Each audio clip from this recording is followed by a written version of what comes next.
Vous êtes bénie entre toutes les femmes, et Jésus, le fruit de vos entrailles, est béni.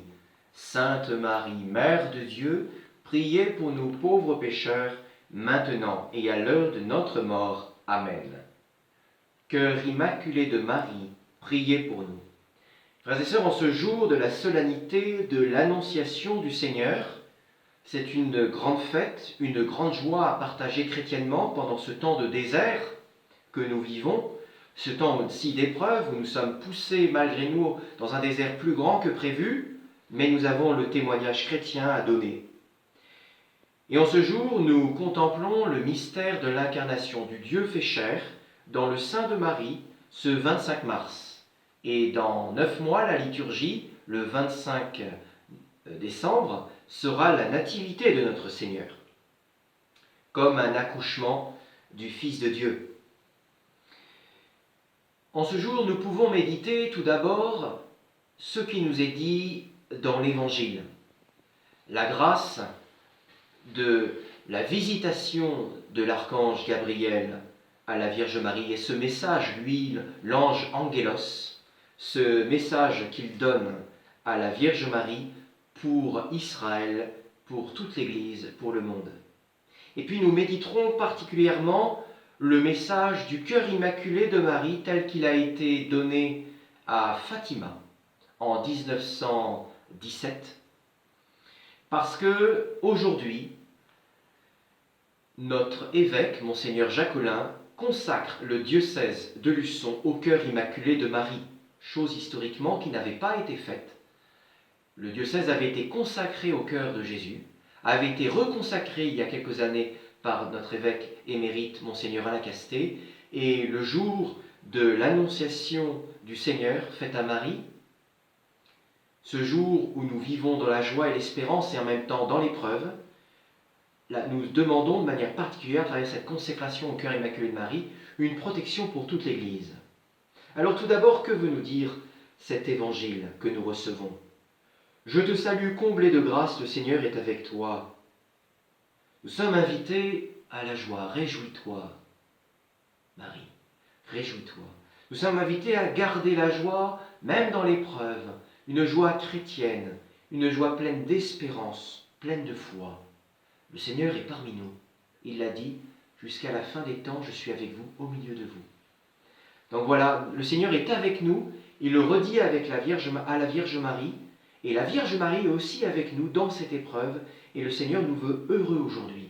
C'est pour ça que l'Église chante le Gloria. D'une certaine manière, c'est une parenthèse en ce temps de carême qui nous est donné. Et puis, le Seigneur, à travers l'ange, fait plusieurs annonces. Voici que tu vas enfanter un fils, tu lui donneras le nom de Jésus, c'est-à-dire Dieu sauve. Yeshua, en hébreu, c'est Dieu sauve. L'action salvifique de Dieu. Jésus est notre sauveur.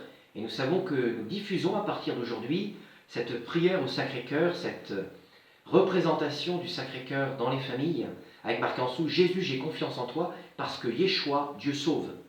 Et c'est le message donné à la Vierge Marie, tu vas enfanter un fils et tu lui donneras le nom de Jésus, c'est-à-dire Dieu sauve.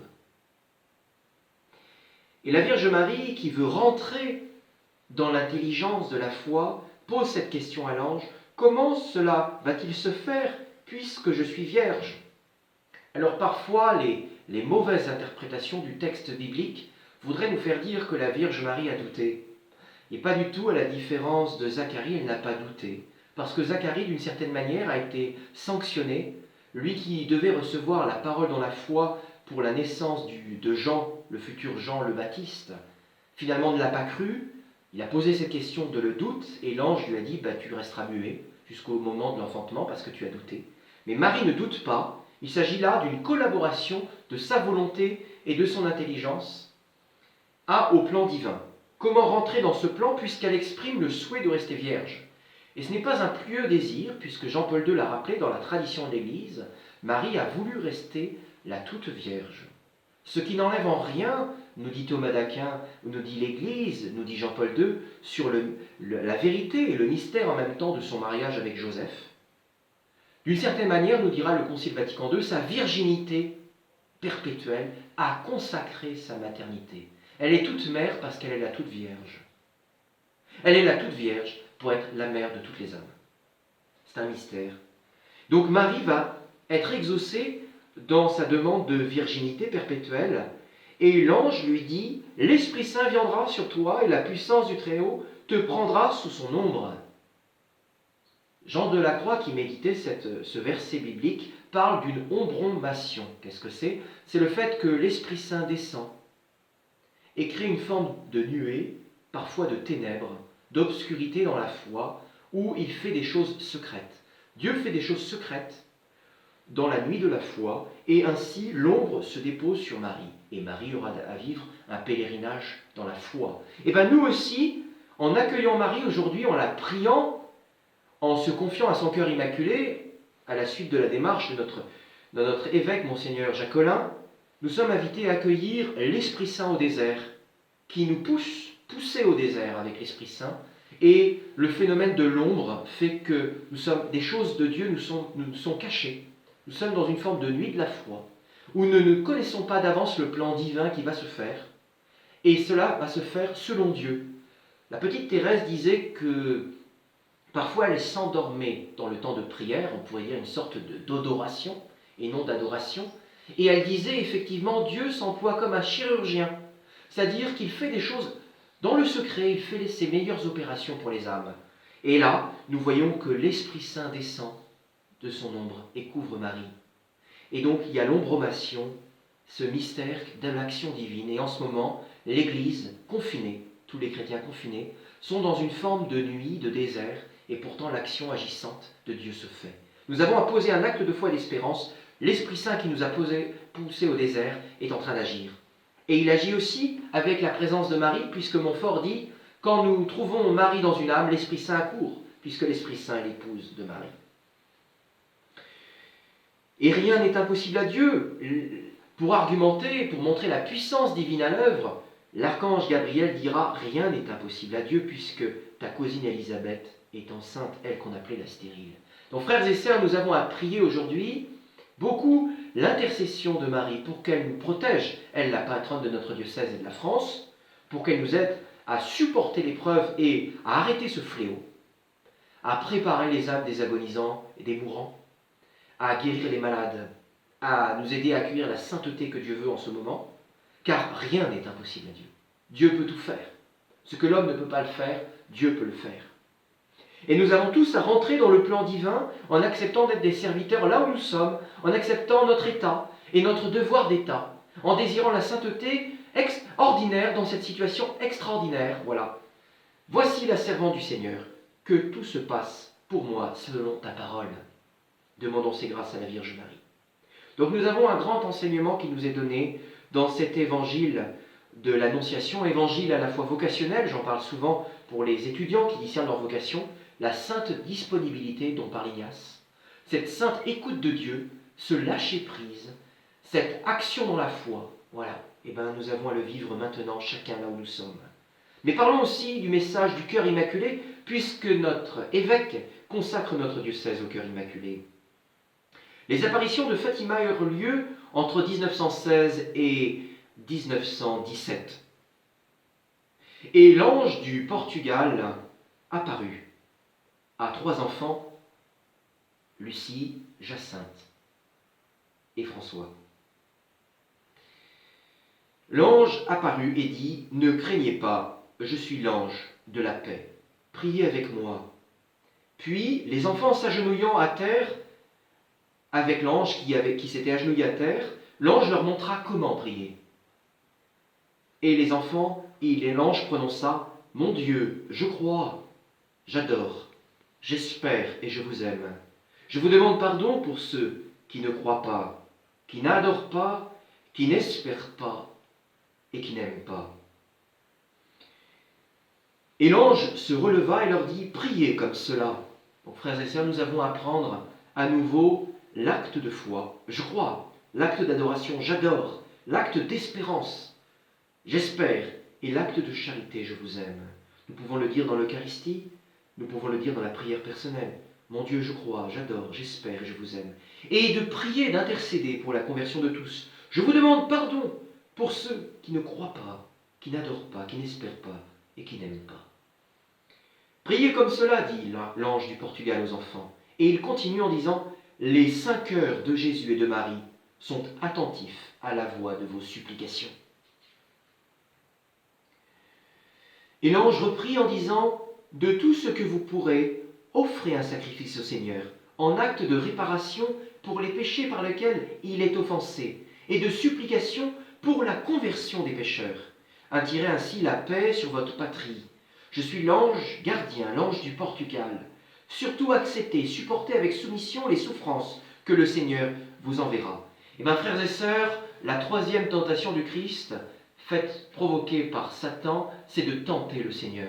Et le Seigneur répond en disant, tu ne tenteras pas, tu ne mettras pas le Seigneur à l'épreuve, en citant l'Écriture. Et bien, nous avons à accueillir cette épreuve. Comme l'ange du Portugal l'a dit à Lucie, Jacinthe et François, supportez en soumission les souffrances que le Seigneur vous enverra, acceptez ce que nous avons à vivre et l'offrir en sacrifice pour la conversion d'un grand nombre. Voilà. Et il dira, priez, priez beaucoup. Le cœur de Jésus et de Marie ont sur vous des desseins de miséricorde. C'est vraiment la conversion pour nous, la purification de l'Église, notre sainteté et la sainteté d'un grand nombre. Nous avons avec courage à relever ce défi qui nous est donné.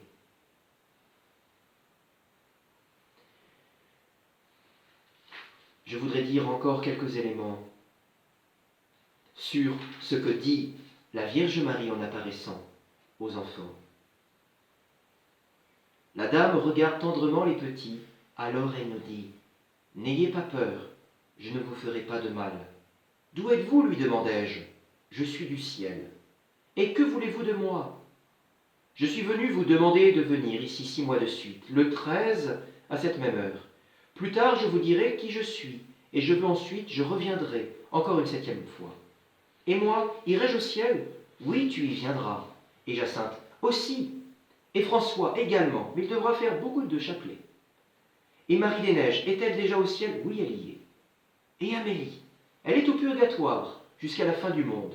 Voulez-vous offrir à Dieu toutes les souffrances qu'il voudra, vous envoyer en acte de réparation pour les péchés qu'il offense, et des suppliques pour la conversion des pécheurs ?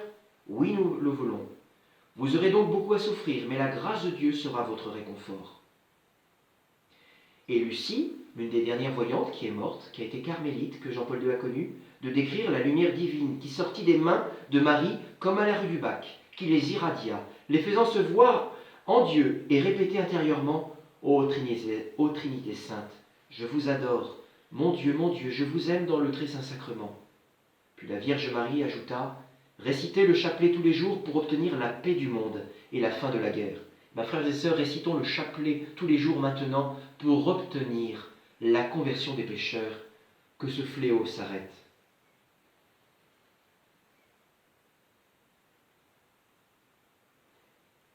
Et Lucie, intercédant pour un malade, la Vierge répondit, « S'il se convertit, il guérira dans l'année. » Je voudrais vous demander de nous emmener au ciel. Oui, Jacinthe et François, je les emmènerai bientôt.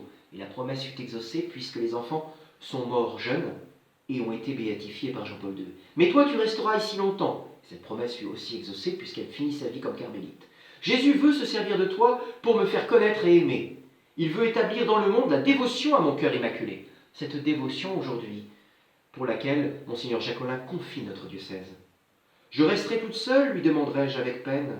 Et la Vierge répond, non, ma fille, tu souffres beaucoup, ne te décourage pas, je ne t'abandonnerai jamais. Mon cœur immaculé sera ton refuge et le chemin qui te conduira jusqu'à Dieu. Sacrifiez-vous pour les pécheurs et dites souvent spécialement lorsque vous ferez des sacrifices, ô Jésus, c'est pour votre amour, pour la conversion des pécheurs et en réparation des péchés commis contre le cœur immaculé. Et la Vierge de dire, finalement, mon cœur immaculé triomphera. Frères et sœurs, nous savons que cette expérience, cette révélation en 1916-1917 du cœur immaculé de Marie a provoqué la conversion de la Russie, la chute du bloc soviétique et du communisme. Nous savons aussi que le Jean-Paul II a consacré avec les évêques du monde la Russie puis le monde entier au cœur immaculé de Marie. Et en ce jour, notre évêque consacre notre diocèse à la protection du cœur immaculé de Marie. C'est comme en parlait le Père de Montfort dans sa prière embrasée, les saints des derniers temps qui se confieront à la Vierge Marie. La Vierge Marie, cœur immaculé, est à l'image de l'Église sainte et immaculée, comme nous le dit saint Paul. Nous sommes tous appelés à être immaculés. Le Kolb, au XXe siècle, qui vénérait énormément l'Immaculée Conception, disait « Le cœur de Jésus, notre amour, est l'Immaculée, notre espérance. Nous sommes appelés à devenir immaculés. » Eh bien, Marie est la figure de l'Église, nous dit Vatican II. Elle est celle qui représente le mieux cette réception de l'amour de Dieu, du cœur de Jésus dans son cœur. Elle en est comme un écho, elle en est comme la lune qui rayonne de la lumière du soleil qui est le Christ. Marie la lune rayonnant d'une lumière plus grande qu'elle qui est le Christ. Elle est le cœur immaculé sous lequel aujourd'hui nous mettons notre protection, nos familles, notre diocèse, notre pays, sous cette protection pour qu'elle puisse nous aider. Cœur immaculé de Marie, priez pour nous. Sacré-Cœur de Jésus, j'ai confiance en vous. Gloire soit au Père, au Fils et au Saint-Esprit, comme il était au commencement, maintenant et toujours, et dans les siècles des siècles.